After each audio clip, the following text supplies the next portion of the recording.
Twelfth वाले मेरे प्यारे प्यारे बच्चों, तुम मुझे भूल जाओ, ऐसा हो ही नहीं सकता। और मैं तुम्हें भूल जाऊं, मैं ऐसा होने ही नहीं दूंगा। क्यों? बताता हूं ना। इसलिए क्योंकि मैं आपके सिलेबस से, जी हाँ, मैं आपके सिलेबस से एक ना एक इंपॉर्टेंट इंपॉर्टेंट टॉपिक लाता रहूंगा, इंपॉर्टेंट चैप्टर लाता रहूंगा और आपको ऐसे ही प्यार प्यार से पढ़ाता रहूंगा। क्यों? क्योंकि एग्जाम से पहले सिलेबस भी तो कंप्लीट करना है ना, और आपका फुल मार्क्स आ जाए एग्जाम में। यही यही मैं चाहता हूं, यही मैं इंश्योर करना चाहता हूं। तो प्यारे बच्चों, इसी इसी सेशन में, जी हाँ, इसी सेशन में एक और इंपॉर्टेंट सा चैप्टर लेकर के आ गया हूं मैं आपके लिए, सिर्फ पोएट्स एंड पैनकेक्स। जी हाँ मेरे प्यारे बच्चों, बहुत इंपॉर्टेंट चैप्टर है।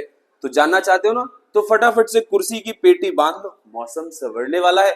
और सबसे पहले देखेंगे इस चैप्टर के सारे इंपॉर्टेंट वोकैबुलरी। जी हाँ, सारे इंपॉर्टेंट वोकैबुलरी। ये वो सारे वोकैबुलरी है मेरे प्यारे बच्चों, जिसका इस्तेमाल करके आप एग्जाम में, जी हाँ, आप अपने आंसर शीट में चार चांद लगा सकते हो। तो चलते हैं। सबसे पहले वर्ड है पैनकेक। बच्चे अक्सर कंफ्यूज रहते हैं कि सर पैनकेक क्या है, समझाओ। तो पैनकेक बेटा कुछ नहीं है, एक क्रीम है, एक मेकअप है, मोटा मोटा सा लगाने वाला लेप टाइप का, है ना। स्टूडियो जहां फिल्म बनाया जाता है उसे ही स्टूडियो कहते हैं। मेकअप डिपार्टमेंट, जी हाँ, मेकअप विभाग, मेकअप करने वाला, आर्टिस्ट के ऊपर, कलाकारों के ऊपर जो मेकअप करता है उसी को तो मेकअप डिपार्टमेंट कहते हैं। ऑफिस बॉय, दफ्तर में काम करने वाला लड़का। लिटरेरी, साहित्यिक, साहित्य से जुड़ा हुआ, है ना। फ्रीलांस, स्वतंत्र रूप से काम करने वाला, जी हाँ, बिल्कुल आजादी तरीके से, आजाद तरीके से काम करने वाला। The next word is subordinate, अधीनस्थ कर्मचारी, किसी के नीचे आने वाला कर्मचारी। प्री मैनेंटली और परमानेंटली, स्थायी रूप से, जो स्थायी रूप से काम करता है। इग्नोरेंस, अज्ञानता। कम्युनिज्म, कम्युनिज्म अपने आप में एक थॉट है जिसे सामवाद कहते हैं। मोरल रिफॉर्मेशन, नैतिक सुधार, जी हाँ, जहां पे नैतिक सुधार की आवश्यकता होती है उसे मोरल रिफॉर्मेशन कहते हैं। The next word is bureaucracy, नौकरशाह। एंड अगला वर्ड इसी तरीके से इन्फ्लुएंस, प्रभाव, किसी चीज का किसी चीज के ऊपर प्रभाव होता है उसे इन्फ्लुएंस कहते हैं। क्रिटिक्स, आलोचनाएं, कमियां। And the next word is करेज, साहस। इसी तरीके से प्यारे बच्चों अगला शब्द है फ्रस्ट्रेशन। जी हाँ, कहते हैं ना, उसने मेरे ऊपर अपना फ्रस्ट्रेशन निकाल दिया। और कहते हैं डोंट बी फ्रस्ट्रेटेड, ज्यादा निराश होने की जरूरत नहीं है। एंथुसिज्म, उत्साह। फॉरेन इन्फ्लुएंस, विदेश का प्रभाव। इंटेलेक्चुअल, बौद्धिक लोग जिनके अंदर बहुत ज्यादा बुद्धि लब्धि होता है। तो प्यारे बच्चों चलते हैं इस चैप्टर की तरफ। Poet and pancakes. तो poet and pancakes written by Ashokamitran. जी हाँ, अशोका मित्रन जी के द्वारा लिखा गया है। एंड ये एक अपने आप में काफी ज्यादा ह्यूमरस तरीके से डिस्क्राइब किया गया है, बिल्कुल व्यंग्यात्मक, हंसी मजाक तरीके से। And life inside Gemini studio, जी हाँ, ये जेमिनी स्टूडियो के अंदर के जीवन को अशोका मित्रन जी ने बताने की कोशिश की है, दिखाने की कोशिश की है कि कैसा है जेमिनी स्टूडियो में जिंदगी। और कुछ भी नहीं मेरे प्यारे बच्चों, बिल्कुल भी मत घबराना। So one of India's biggest film studio, जी हाँ, 40s 50s में भारत का सबसे बड़ा फिल्म स्टूडियो हुआ करता था, एंड वो है जेमिनी स्टूडियोज। चलिए आगे।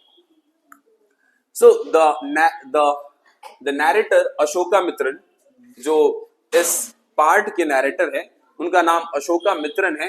Worked in the makeup department, कहां काम करते हैं? मेकअप डिपार्टमेंट में, जी हाँ। And call the pancake room, जी हाँ, पैनकेक रूम के बारे में बताते हैं। ये देख रहे हो पैनकेक, ये पैनकेक, ये जो कॉस्मेटिक है इसका नाम ही पैनकेक।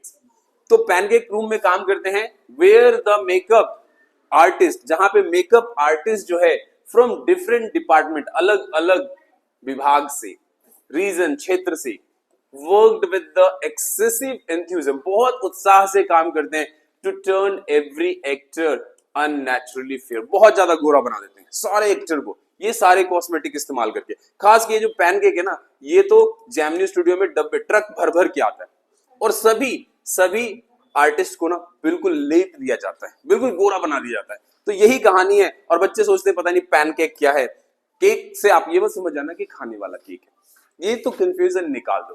केक से यहाँ पे कुछ भी लेना देना नहीं है। पैनकेक अपने आप में एक कॉस्मेटिक है लगाने वाला, जिसे लगाते ही आर्टिस्ट बहुत ज्यादा गोरा हो जाता है, चाहे वो एक्टर हो या एक्ट्रेस। अ की figure in the studio was एक जो जाना माना फिगर है वो है कोटमंगलम एंड सुब्बू। कोटमंगलम सुब्बू, पूरा नाम इनका कोटमंगलम सुब्बू है। द मल्टी टैलेंटेड, जी हाँ, बहुत ही ज्यादा टैलेंटेड व्यक्ति है ये Kothamangalam Subbu. And number 2 man who could write, और ये दूसरे व्यक्ति है जो लिख सकते हैं, एक्टिंग भी कर सकते हैं, एंड सोल्व क्रिएटिव प्रॉब्लम, जी हाँ, और रचनात्मक समस्याओं को भी सोल्व कर सकते हैं, है ना, मल्टी टैलेंटेड एंड इंस्टेंटली, और चुटकियों में। सो अनदर कैरेक्टर, एक और कैरेक्टर है वॉज द ऑफिस बॉय। और ऑफिस बॉय का यहाँ पे नाम अशोकामित्रन जी ने मेंशन नहीं किया, इसलिए घबराना नहीं है, ऑफिस बॉय है बस वो, है ना। एंड एंड ओवर एम्बिशियस, बहुत ज्यादा महत्वाकांक्षी है ये बच्चा, एंड बट फ्रस्ट्रेटेड, लेकिन साथ ही साथ वो निराश भी है, फ्रस्ट्रेटेड भी है, एंड फ्रस्ट्रेटेड पोएट कवि है ना, निराश कवि। सो हु कॉन्स्टेंटली कंप्लेंट, जो लगातार शिकायतें करता रहता है, किस लिए, that his literary genius was ignored, कि वो इतना ज्यादा साहित्यिक क्षेत्र में जीनियस है ना, लेकिन लोग उसकी वैल्यू नहीं दे रहे, इग्नोर कर दे रहे। So the chapter becomes more humorous, chapter और ज्यादा मजाकिया हो जाता है। व्हेन अ फॉरेन विजिटर, जब एक विदेशी व्यक्ति, क्या नाम है इस विदेशी व्यक्ति का, later known to be Stephen Spender, ये एक विदेशी व्यक्ति स्टेफन स्पेंडर यहाँ आते हैं, arrives to give a speech, और एक भाषण देते हैं।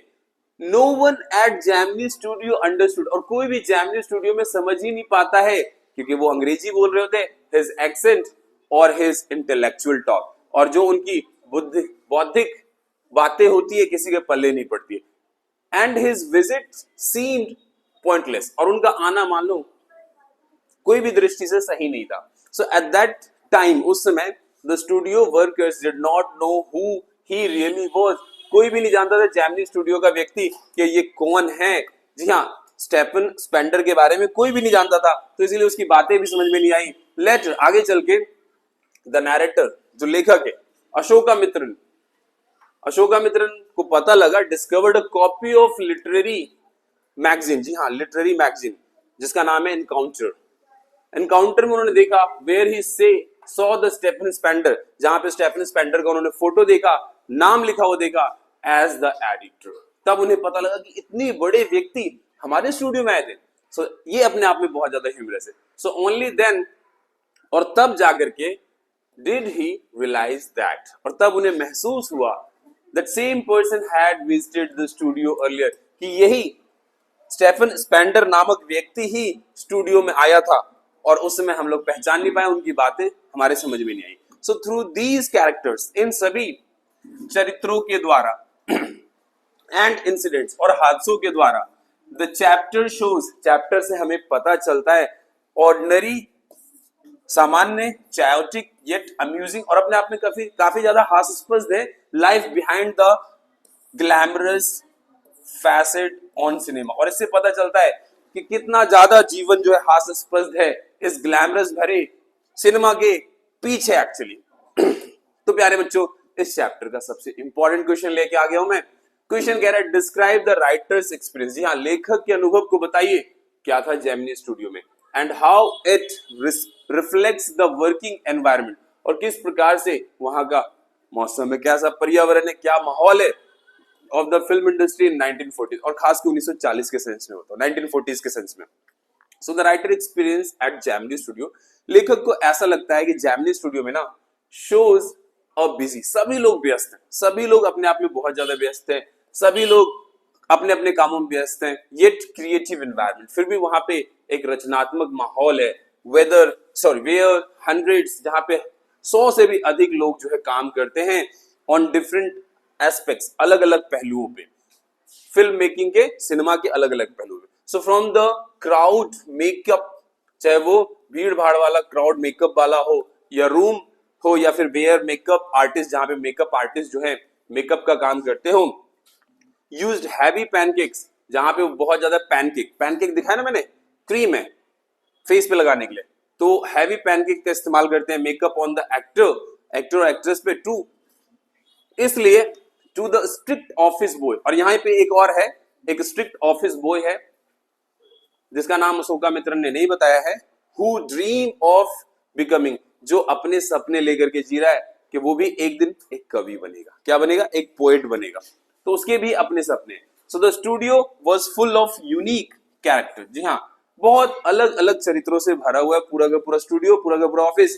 So the writer also describes, लेखक ये भी व्याख्या करता है, हाउ फिल्म मेकिंग, जी हाँ, फिल्म मेकिंग कैसे जो है then dependent more on hard work, कड़ी मेहनत पर निर्भर करता था, दैन टेक्नोलॉजी, क्योंकि उस समय तकनीक नहीं था। जी हाँ, हम 40 और 50s की बात कर रहे हैं जहां पे बिल्कुल भी टेक्नोलॉजी नहीं था। सो द अनएक्सपेक्टेड विजिट, और यहीं पे एक जिस चीज की उम्मीद नहीं थी, एक ब्रिटिश पोएट जिसका नाम आपको मैं बता दिया हूं, further highlights Stephen Spender how little the workers understood, उनको तो उनकी बातों को बिल्कुल भी नहीं समझ पाते, अबाउट फॉरेन लिटरेचर। जी हाँ, वो विदेशी साहित्य पे बात करते। Overall his experience reflect simplicity, तो उनका जो है अनुभव पूरा का पूरा साधारण तरीके से दिखाई देता है।